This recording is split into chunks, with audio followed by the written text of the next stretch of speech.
छठ पूजा में क्या होता है? भगवान सूर्य की उपासना होती है, भगवान सूर्य की पूजा होती है। बिहार में और यूपी में ये पर्व बहुत धूमधाम से मनाया जाता है। भारत के कुछ हिस्सों में बहुत अच्छे से ये मनाया जाता है। ये पूजा है भगवान सूर्य की। संतान सुखी रहे, संतान हो, इसके लिए छठ पर्व मनाया जाता है। परिवार बढ़े, संतान सुखी रहे, बच्चों पर कभी कोई संकट ना आए, बच्चों की दीर्घ आयु के लिए, बच्चों की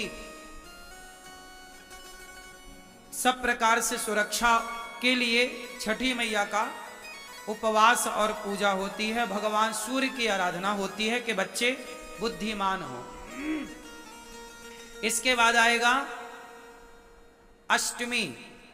तो अष्टमी क्या होगी? ये इसी को कहते हैं गोपाष्टमी। कौन सी अष्टमी है ये?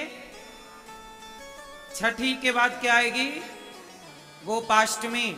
और गोपाष्टमी का मतलब है आज के दिन, मतलब गोपाष्टमी के दिन भगवान क्या किए थे? गैया चराना शुरू किए थे।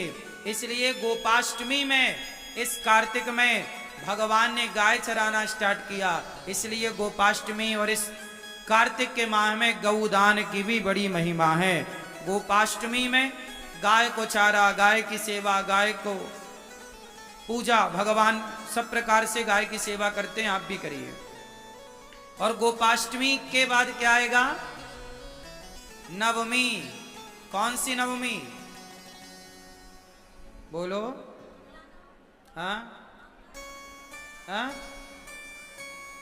हाँ हाँ, अक्षय नवमी बोलते हैं, आंवला नवमी भी कहते हैं। कौन सी नवमी?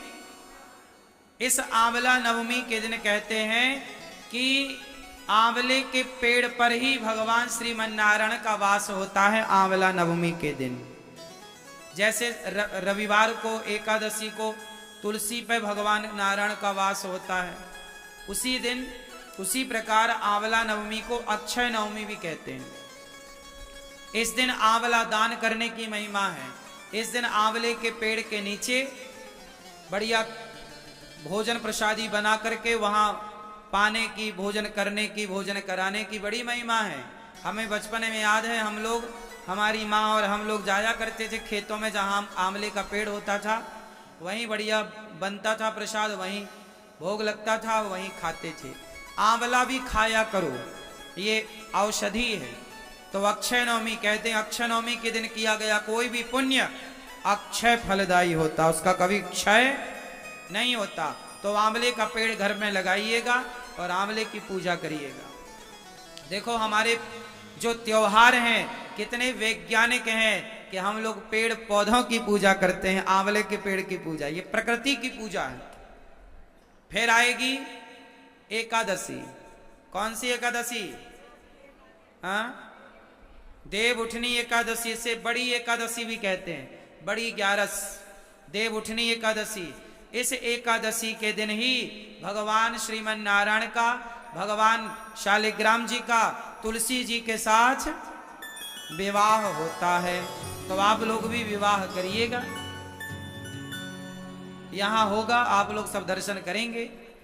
फिर इसके बाद क्या होगा? पूर्णिमा,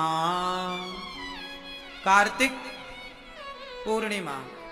मतलब ये जो कार्तिक का महीना है, सारे इस महीने में सबसे ज्यादा त्योहार होते हैं। हमारे सनातन धर्म में जितने भी महीने हैं, सब महीने एक से बढ़कर एक हैं, पर कार्तिक माह में सबसे ज्यादा त्योहार होते हैं। इसी माह पर दीपावली होती है, इसी माह पर देव उठनी एकादशी होती है, इसी माह में धनतेरस होती है, इसी माह में गोपाष्टमी होती है, इसी माह में अन्नकूट होता है, इसी माह में भाई दूज होती है।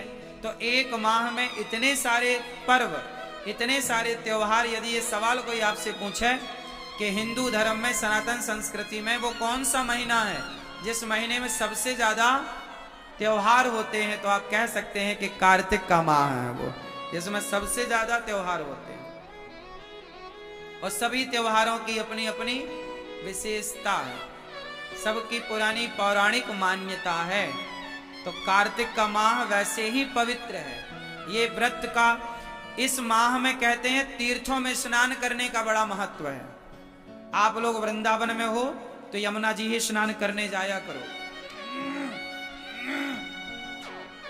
क्यों? कहते हैं कि इस माह में ही